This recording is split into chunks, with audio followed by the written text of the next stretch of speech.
नमस्कार, मैं हूं पंकज सिंह जाडेजा। हमारा उद्देश्य है राष्ट्र से स्नेह, राष्ट्र का सम्मान। अब देखते हैं आज के दिन भर की टॉप हेडलाइन।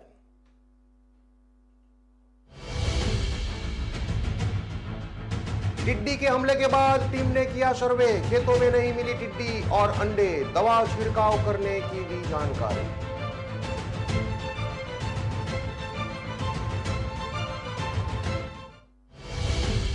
महिला से गैंगरेप का चौथा आरोपी गिरफ्तार, कोर्ट ने 17 नवंबर तक पुलिस रिमांड में भेजा। पहले से कई मामले हैं दर्ज। काशी में बाबा काल भैरव उत्सव में मैथिली ठाकुर के गीतों पर हुए प्रचार।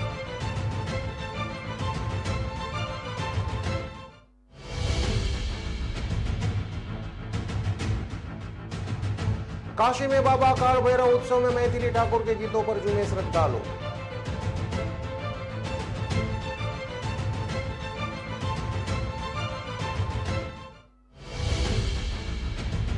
मथुरा के वैज्ञानिक की इंदौर में मौत, भाई ने कहा लैब ऑनर गौरव को हॉस्पिटल ले गए। हॉस्पिटल के डॉक्टर बोले हमें नहीं मिली डेड बॉडी।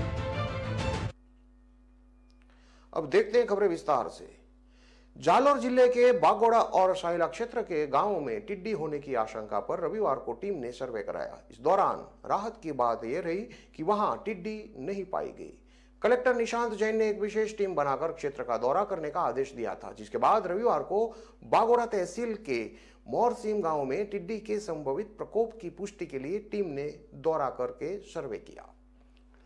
कृषि विभाग के उप निदेशक डॉक्टर आरबी सिंह, बागोड़ा तहसीलदार चमनलाल, कृषि विज्ञान केंद्र के केशवना के पौध संरक्षण वैज्ञानिक डॉक्टर प्रकाश चंद्र यादव और प्रसार भारती के वैज्ञानिक डॉक्टर विकास कुमार, भीनमाल कृषि अधिकारी मनोहर लाल बिश्नोई, मोरसिंह पटवारी गोपाल राम बिश्नोई और कृषि प्रवेशक चेतन राम की संयुक्त टीम ने सर्वे किया, लेकिन इस दौरान टिड्डी और अंडे जैसे कोई प्रमाण नहीं मिले।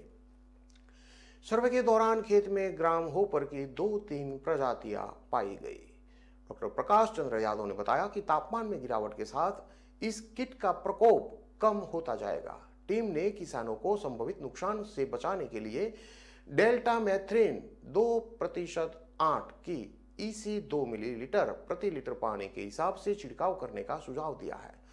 इस कीटनाशक नहीं मिलने पर लेमडासाइलेथ्रोलिक 5% या क्लोरपायरिफॉस 50% EC 1 मिलीलीटर प्रति लीटर के हिसाब से छिड़काव करने की सलाह दी है। टीम ने यह भी बताया कि अभी टिड्डी आने की कोई आशंका नहीं है।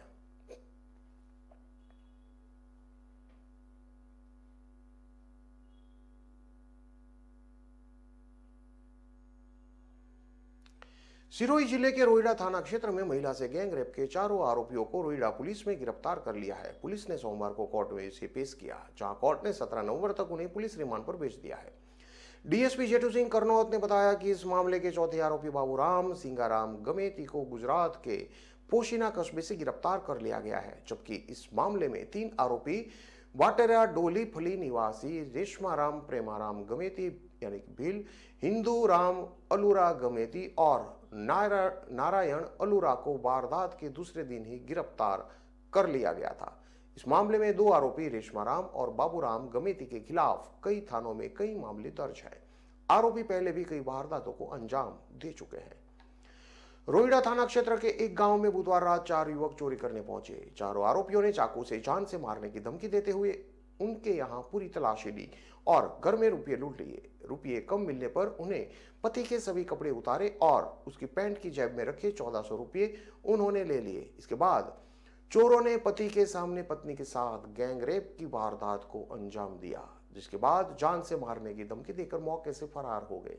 वहीं मामले की सूचना मिलने पर एसपी ममता गुप्ता और डीएसपी रोहिड़ा थाने पहुंचे और महिला से पूछताछ करने के साथ ही घटनास्थल पर पहुंचकर मौका का मुआयना किया। डीएसपी ने बताया कि इन 4 आरोपियों में से 2 के खिलाफ डकैती के भी मामले दर्ज है। इन आरोपियों से अलग अलग पूछताछ की जा रही है। बाबा विश्वनाथ की नगरी वाराणसी में काशी विश्वनाथ कोतवाल बाबा काल भैरव उत्सव में इन दिनों काशी वासियों को एक से बढ़कर एक गायकों की मधुर आवाज सुनने का मौका मिल रहा है। सोमवार की देर रात तक काशीवासी सुंदरपुर क्षेत्र में आयोजित उत्सव में मैथिली और भोजपुरी की नामचीन गायिका मैथिली ठाकुर के भजनों को झूमते दिखे। हर हर महादेव का उद्घोष करके प्रस्तुति की शुरुआत करने वाली मैथिली ठाकुर को सुनने के लिए देर रात तक श्रद्धालुओं की भारी भीड़ उमटी रही। मैथिली ठाकुर ने अपनी प्रस्तुति की शुरुआत देवी भगवती को समर्पित भजन से किया। इसके बाद उन्होंने का लेके शिव के मनाए हो शिव मानत नाही, पूरी कचौड़ी से शिव के मनुहा ना भावे, बांग धतुरा कहाँ पाइबे हो शिव मानत नहीं, ये गाना शुरू किया तो मौजूद श्रोताओं ने हर हर महादेव का उद्घोष करके मैथिली ठाकुर का उत्साहवर्धन किया। इसके बाद उन्होंने शिव भजन डिम डिम डमरू बजाने वाले हमार जोगिया सुनाया तो मौजूद श्रोता भक्ति भाव में झूमने लगे। इसके बाद ओम नमः शिवाय के साथ ही उन्होंने अन्य कई भजन सुनाए। श्रोताओं ने काशी आने के लिए मैथिली ठाकुर का आभार जताया। मैथिली ठाकुर ने युवाओं के जोश और अपनी संस्कृति से जुड़े गीतों के प्रति उनके लगाव को देखकर सभी का आभार व्यक्त किया। उन्होंने कहा कि काशी कोतवाल काल भैरव उत्सव के माध्यम से बाबा विश्वनाथ की नगरी में आकर अभिभूत महसूस कर रहे हूं। जिस तरह से यहाँ श्रोताओं का प्रेम देखने को मिला है वह लंबे समय तक याद रहेगा। आपको बता दें कि बिहार के मधुबनी जिले के बेनीपट्टी में जन्मे 22 वर्षीय मैथिली ठाकुर के पिता रमेश ठाकुर भी अपने क्षेत्र के लोकप्रिय संगीतकार थे। मैथिली ने अपने पिता से ही संगीत सीखा है। अब मैथिली का साथ गायन में उनके छोटे भाई अयाची और तबले पर ऋषभ दे रहे हैं।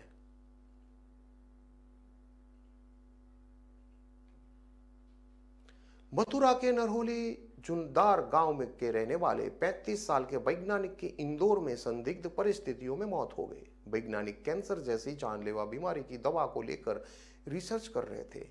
भाई का दावा है कि कैंसर की दवा को लेकर की जा रही रिसर्च अंतिम चरण में थी। मथुरा के रहने वाले ब्रज गौरव शर्मा पिछले करीब 3 साल से हरियाणा के गुरुग्राम स्थित NBI लाइफ साइंस कंपनी में वैज्ञानिक थे।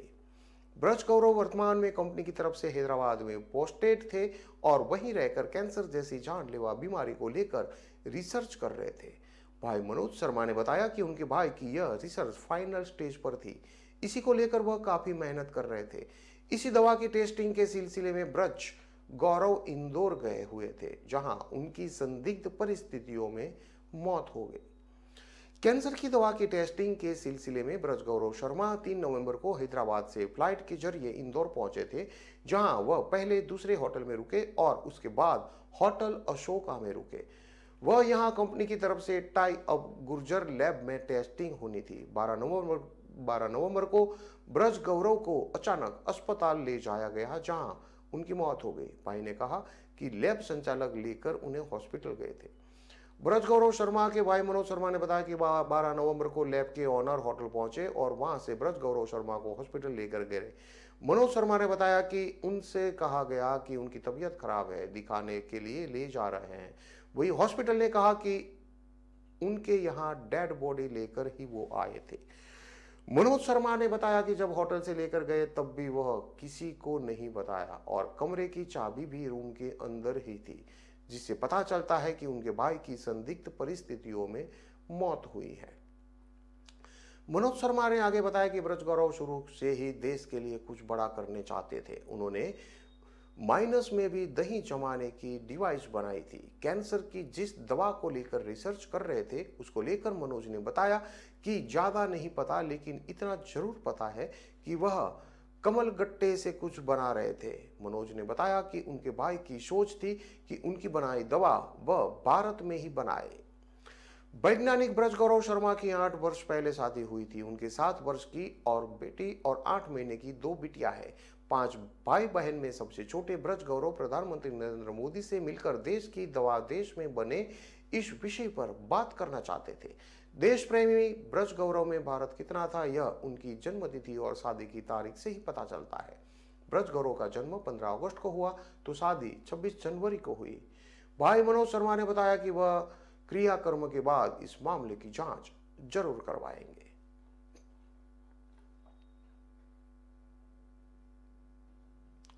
कानपुर में बिठूर मंदना के एक गांव में युवक ने पड़ोसी नाबालिग को नशीला पदार्थ देकर बेहोश कर दिया, अश्लील वीडियो बना लिया। आरोप है कि अश्लील वीडियो से ब्लैकमेल करके 6 महीने तक दुष्कर्म किया। इतना ही नहीं, किशोरी से उसकी मां के जवेरात और केश भी मंगाकर बेच डाला। मामला खुलने पर आरोपी ने सोशल मीडिया पर किशोरी का वीडियो भी वायरल कर दिया। मामले की शिकायत मिलने पर बिठूर पुलिस ने एफआईआर दर्ज करके आरोपी को अरेस्ट कर लिया है। मंदाना के एक गांव में रहने वाले युवक ने बताया कि पड़ोसी युवक से उसकी दोस्ती थी।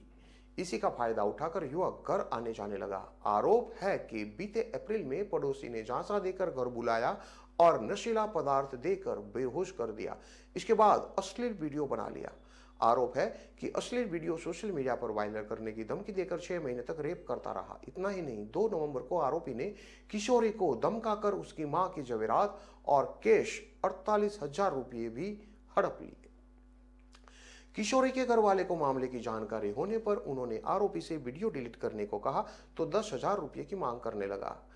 इससे अजीज होकर किशोरी के परिजनों ने बिठूर थाने में आरोपी के खिलाफ तहरीर दे डाली। पुलिस ने सोमवार को आरोपी के खिलाफ rape, POCSO act, IT act समेत गंभीर धाराओं में रिपोर्ट दर्ज की है। इसके साथ ही आरोपी विवेक वाल्मीकि को गिरफ्तार भी कर लिया है। एसीपी कल्याणपुर दिनेश शुक्ला ने बताया कि आरोपी विवेक वाल्मीकि को दबिश देकर दबोच लिया गया है। उसका मोबाइल भी जांच के लिए कब्जे में लिया गया है। आरोपी शादीशुदा होने के बाद भी किशोरी को झांसे में लेकर उसका यौन शोषण करता रहा।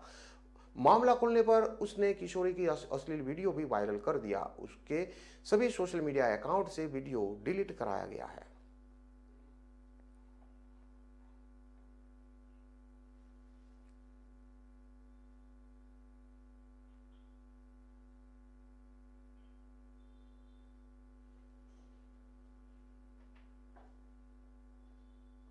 खबरों में लेते हैं अब एक छोटा सा विराम।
जब सोच सुंदर होगी तभी तो देश सुंदर होगा।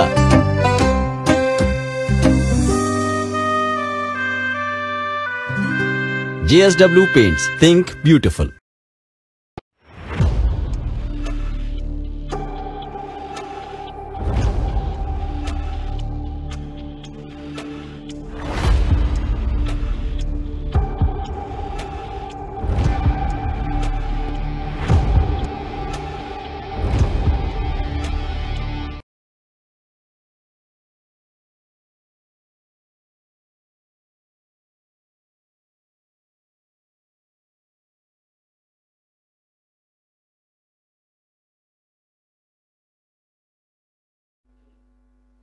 विराम के बाद एक बार फिर से आपका स्वागत है। अब देखते हैं आगे की और खबरें।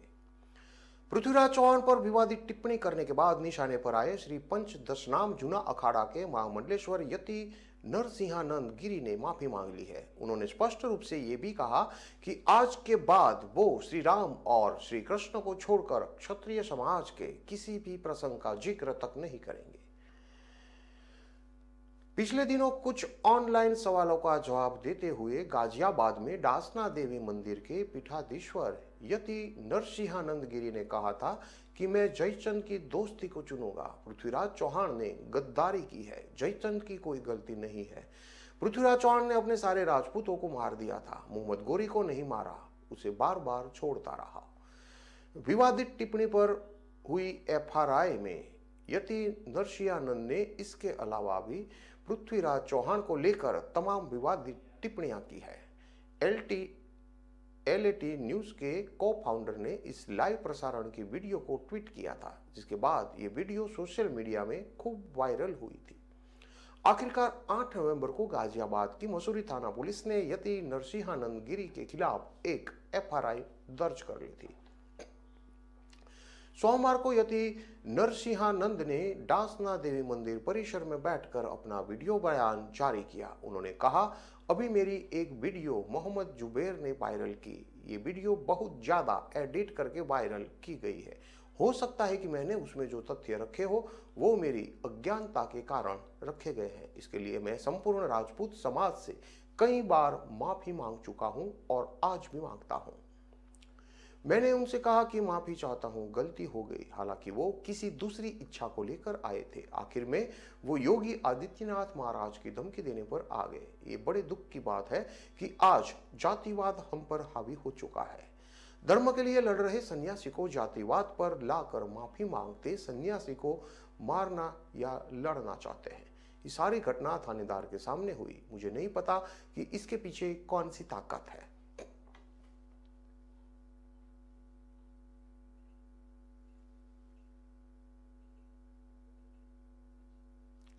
गाजियाबाद में 4 साल पहले 46 साल का चंद्रवीर सिंह उर्फे पप्पू लापता हो जाता है। परिजन पहले मिसिंग फिर किडनैप की रिपोर्ट दर्ज कराते हैं। पुलिस हर स्तर पर खोजबीन करती है लेकिन कुछ पता नहीं चलता।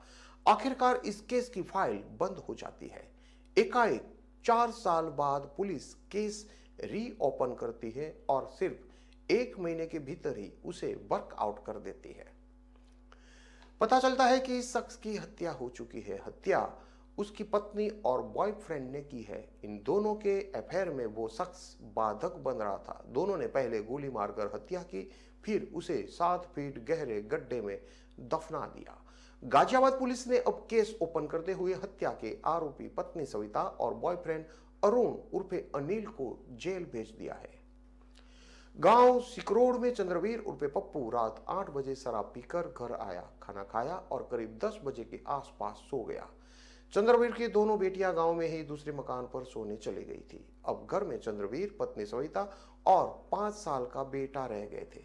बस यही मौका था जब सविता ने पति को मार डालने की साजिश रची। रात 11:30 बजे पड़ोसी बॉयफ्रेंड अरुण उर्फे अनिल को फोन किया। वो तुरंत छत के रास्ते सविता के घर में आ गया। तमंचे से चंद्रवीर के सिर में गोली मार दी। मौके पर उसकी मौत हो गई। दोनों ने एक बाल्टी चारपाई के नीचे रख दी। सिर से जो खून बह रहा था वो टपक कर बाल्टी में गिरता रहा। खून का बहाव बंद होने में रात के 1:30 बज गए। चंद्रवीर के दाहिने हाथ में एक सिल्वर का कड़ा था। इस कड़े पर उसका नाम लिखा था। अरुण को शक था कि कभी लाश मिल गई तो कड़े से वो पहचाना जाएगा, इसलिए उसने कड़ा निकालने का प्रयास किया। कड़ा नहीं निकला तो कुल्हाड़ी से एक हाथ ही काट डाला। इसके बाद शव को चादर में लपेटा और घर के मुख्य रास्ते से अरुण के घर में ले गए। अरुण ने पहले से एक कमरे में 7 फीट गहरा गड्ढा खोद के रखा था। यह गड्ढा उसने हत्या से 4 दिन पहले ही खोदा था। चादर सहित शव को गड्ढे में डाल दिया। बाल्टी का सारा खून भी इस गड्ढे में उड़ेल दिया और ऊपर से मिट्टी डालकर उसे ऊपर ईंट का खड़ंजा बिछा दिया। उसी रात में अरुण ने कटे हुए हाथ को कपड़े में लपेटकर गांव में केमिकल फैक्ट्री के पास फेंक दिया। इसके बाद सविता और अरुण दोनों अपने अपने घर में सोने चले गए। अगले सुबह यानी 29 सितंबर 2018 को सविता ने जेठ भूरे सिंह को फोन करके बताया कि उसके पति चंद्रवीर कल रात से घर नहीं आए हैं। परिवार वाले कई दिन तक चंद्रवीर को खोजते रहे। जब कोई सुराग नहीं लगा तो भूरे सिंह ने 5 अक्टूबर 2018 को थाना नंदग्राम पहुंचकर चंद्रवीर सिंह के लापता होने की रिपोर्ट दर्ज कराई। चंद्रवीर की मिसिंग की रिपोर्ट लिखवाने वाले उसके भाई भूरे सिंह का इसी साल की शुरुआत में मर्डर हो चुका है। पुलिस के अनुसार भूरे सिंह अपनी पुत्रवधू पर गलत नजर रखता था, इसलिए बेटे ने सिर में लोहे की रोड मारकर पिता भूरे सिंह की हत्या कर दी थी। अब चंद्रवीर के परिवार में एकमात्र उसकी बहन बची है जो आसपास के किसी गांव में रहती है। सविता की यह दूसरी शादी है। पति से उम्र में 16 साल का अंतर है। चंद्रवीर की हत्या की आरोपी पत्नी सविता की वर्तमान उम्र करीब 34 साल है। वो मूल रूप से ग्वालियर की रहने वाली है। पहली शादी उसकी ग्वालियर में हुई थी, लेकिन पति से तलाक हो गया था। इसके बाद वो किसी तरह चंद्रवीर के संपर्क में आई। दोनों ने शादी कर ली।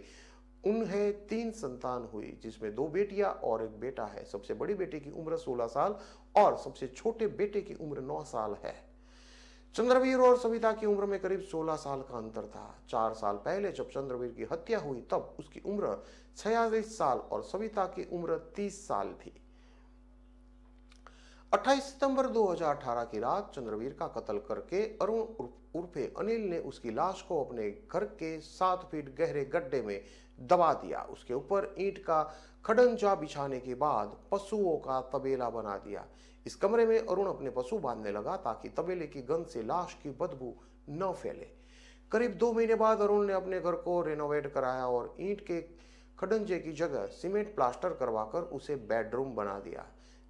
जिस बाल्टी में खून भरा वो बाथरूम में रखी मिली थी। जिस बाल्टी में चंद्रवीर का खून भरा था वो बाल्टी अब सविता बाथरूम में यूज कर रही थी। पुलिस ने ये बाल्टी भी रिकवर की है। इसके अलावा हत्या में प्रयुक्त तमंचा और कुल्हाड़ी अरुण ने सविता के घर में एक कमरे में अंदर दबा दिया था। ये कमरा खंडहर में तब्दील था और इसमें कोई नहीं रहता था। पुलिस ने इस कमरे की खुदाई करके तमंचा और कुल्हाड़ी को रिकवर कर लिया है। दाहिने हाथ की कलाई को केमिकल फैक्ट्री के पास फेंका गया था जो अब नहीं मिल पाई है। दूसरी बात यह है कि अब भी रोज छत के रास्ते रात में सविता से अरुण मिलने जाता था। अरुण सविता का पड़ोसी जो है और 2017 से प्रेम प्रसंग था। दोनों के घर की दीवार सटी हुई है। दोनों को चंद्रवीर ने कई बार आपत्तिजनक स्थिति में पकड़ा था। इसे लेकर चंद्रवीर के घर में लड़ाइयां भी होती थी। आखिरकार सविता अरुण ने प्लानिंग बनाई और 4 साल पहले चंद्रवीर को मारकर दबा दिया। रास्ते का कांटा हटने के बाद दोनों की राहें आसान हो गई। अब रोज अरुण रात में छत के रास्ते सविता के घर में आता था और पूरी रात वहीं गुजारता था।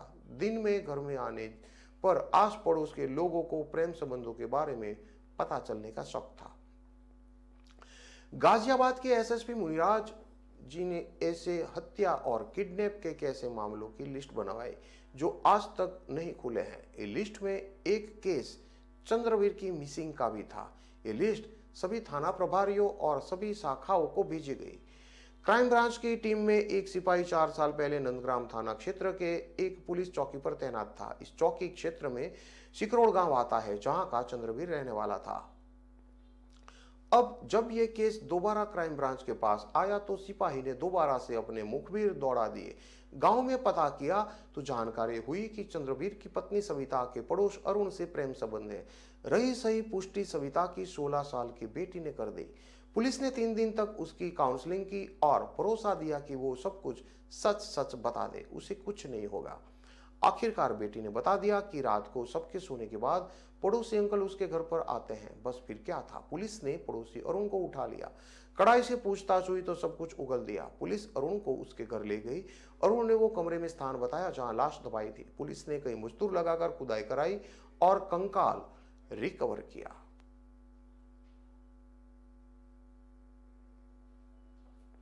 मऊ में एक तरफ वायरल और डेंगू का प्रकोप तो दूसरी ओर शहर में ठप सफाई व्यवस्था बीमारी के खतरे को और बढ़ा रही है। मुख्य नाले से लेकर अन्य नाले और नालियां गंदगी से पटी नजर आ रही है और चारों तरफ गंदगी का अंबार लगा हुआ है। जबकि इन दिनों वायरल बुखार का प्रकोप लोगों को खासा परेशान कर रहा है। ऐसे में आसपास फैली गंदगी से मच्छर पैदा हो रहे और बीमारी का खतरा बढ़ रहा है। भले ही मऊ नगर पालिका प्रशासन शहर में सफाई व्यवस्था सुदृढ़ होने की बात करता हो, लेकिन हकीकत इससे काफी उलट है। यदि इसका जीता जागता सबूत देखना है तो वार्ड नंबर 40 मोहल्ला बोला की पूरा स्थित मस्जिद के चारों तरफ गंदगी का ढेर देखा जा सकता है।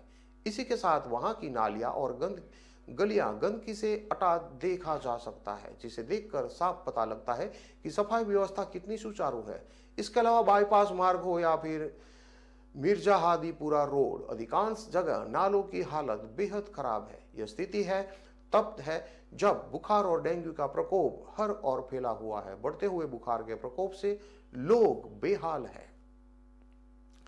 एक तरफ जहां शासन से लेकर प्रशासन तक बीमारियों से बचाव के लिए बृहद रूप से साफ सफाई का अभियान चलाने की बात कही जा रही है, वहीं दूसरी तरफ शहर के विभिन्न मोहल्लों में स्थिति काफी खराब है। लोग बीमारियों के बीच रहने के लिए मजबूर है। चारों तरफ गंदगी का ढेर लगा हुआ है, लेकिन जिम्मेवार बिल्कुल मौन है। लोगों का कहना है कि नगर पालिका प्रशासन को शहर की सुध नहीं है, जबकि लगातार नालों की सफाई कराने की मांग उठती आ रही है।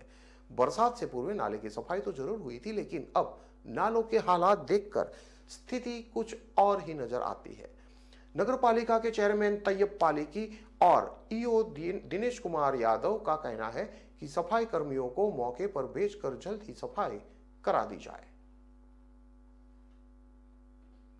पंजाब के जिला लुधियाना में दिल्ली के नौसरबाज सक्रिय थे। 27 सितंबर से 9 नवंबर तक आरोपी 3 बड़ी वारदात को अंजाम दे चुके थे। अब इन ठगों को CIA 1 की टीम ने इंस्पेक्टर राजेश शर्मा और CIA 3 इंस्पेक्टर अवतार सिंह की अनुयायी में दबोचा है।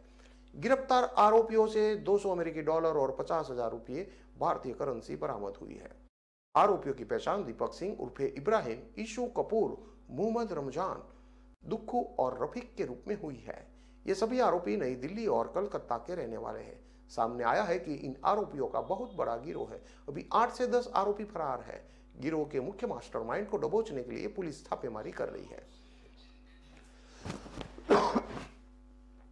आरोपियों ने पुलिस को बताया कि वह दुकानदार और व्यापारियों को आसानी से भरोसे में लेकर शिकार बना लेते हैं। वहीं असली डॉलर और बाकी के कागजों को पैक करके कपड़ों में बांधकर दुकानदार और व्यापारी को दे देते थे।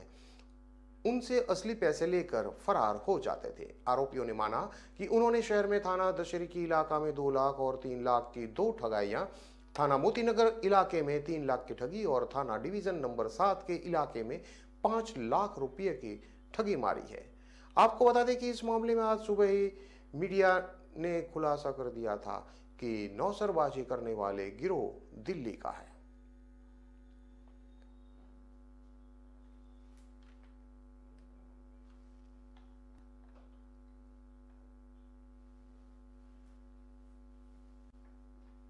इन सभी खबरों को विस्तार से पढ़ने के लिए आप हमारे वेबसाइट का भी प्रयोग कर सकते हैं। हमारा वेब का पता है www.kalamkartavya.com। हमारी कलम ही हमारा कर्तव्य है के उद्देश्य के साथ खबरों को आप राष्ट्र प्रथम के साथ देखते रहिए। नमस्कार।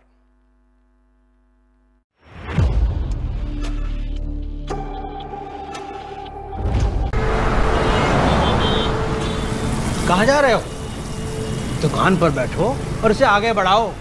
पापा, दुकान आगे बढ़ाने के लिए मुझे दुकान पे बैठने की जरूरत नहीं है। बस बातें करवा लो इनसे।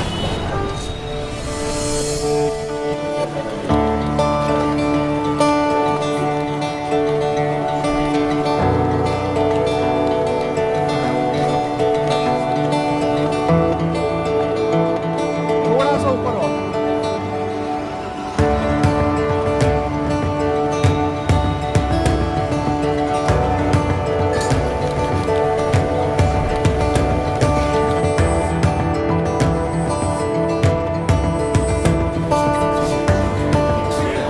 लो जी मैडम, आपके 4 किलो लड्डू।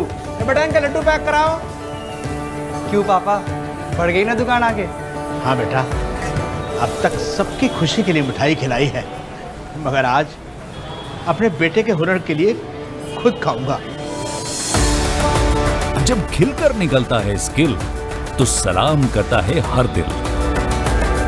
DSEU, इंडिया की पहली स्किल एंड एंटरप्रेन्योरशिप यूनिवर्सिटी, जहां ऐसे कोर्सेज में हैं डिग्रीज और डिप्लोमास जो बेटर फ्यूचर की ओर ले जाएंगे आपको।